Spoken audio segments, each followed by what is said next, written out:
Monza is facing a critical deadline for its F1 future, and the 2024 race is actually under threat as well with it. So let's get into why one of the most historic, one of the best, one of the most passionate races on the calendar is actually under threat, even for this year, because the race itself is taking place in just over a month's time. Monza is in a race against time to prepare the historic circuit for a crucial FIA inspection. As part of its push for a new Formula 1 race contract, the circuit agreed to an ambitious renovation plan, part of which must be ready for the Italian Grand Prix this year at the end of August. However, delays have resulted in a lot of work that is still yet to be completed in the next 6 weeks, with a crucial deadline looming even sooner than that. The track still needs to be completely resurfaced, pit buildings still need to be completed, and 2 tunnels running under the main straight are yet to be finished. We set a deadline of 1st of July, and the visit by the FIA delegation went very well.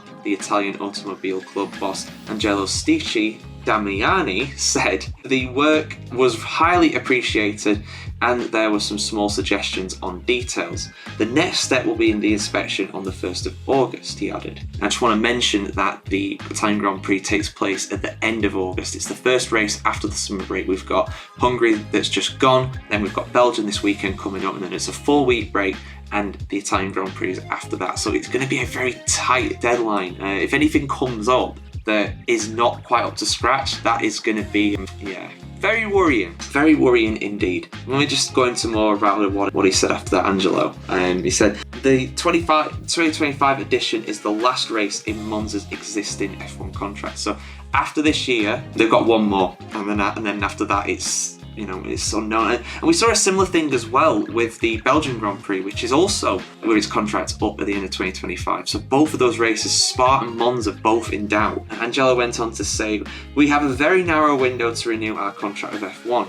In order to get even the deal done, we need to have certainty that some of the work will be completed by 2025 and the remaining work done by 2026. So there's obviously some more work to do after what's already been done too. We are a little nervous about that, he added. We still have a lot of work to do to get this deal done with as much security as possible, both financially and in terms of approvals. One crucial part of the deal will be meeting Liberty Media's demands for an expanded paddock club. Now, for those that don't know, the paddock club is basically it's like the ultimate VIP thing that Formula 1 is pushing now. It's now no longer just about the average everyday Formula 1 fan coming there. It's also about these VIPs, these people who pay thousands, tens of thousands in some cases, of dollars per race just to attend. That is where the real money is, and we see that in other sports as well. Look at the World Cup coming up in 26.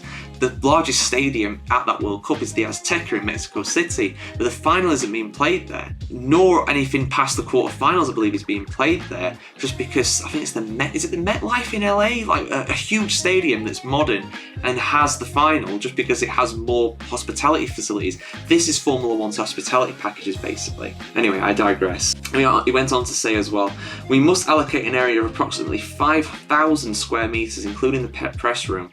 This is an important element for F1, and we will undoubtedly be able to have a very profitable space.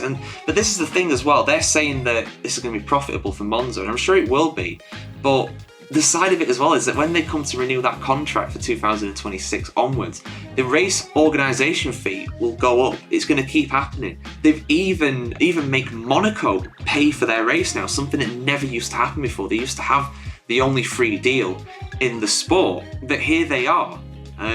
Being charged for it. So when it comes to organising that, Liberty Media will have absolutely no problem with binning Monza off in favour of Imola. If that's what they want to do, they'll do it. Or another race. We've already seen them, wanting to, rotate races around and stuff like that. So I'm quite fearful for Monza. I think this race will go off this year, no problems, but it's going to be tight with that deadline. And there's still renovations that have to happen after that. So if Monza goes off the calendar, I will be devastated, and most probably motorsport fans will be as well. But guys, what do you think? Is it likely this race is going to be cancelled this year? Is it likely that Monza's going to renew its contract? I think it will, for what it's worth. worth, but the Monza that we know and love is not going to be the same ever again. Simple as that. I mean, change with the times by all means, but yeah, Formula One has to be careful. It has to be very, very careful with some events like this. Events that Liberty Media promised. They promised that this is gonna, they're gonna protect the heritage European races. It does not get more heritage than this. Monza's been on the calendar pretty much every single year since the start of the sport in 1950. So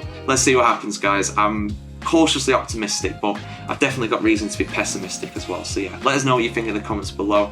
And of course, subscribe to the F1chronicle.com for much more video content just like this.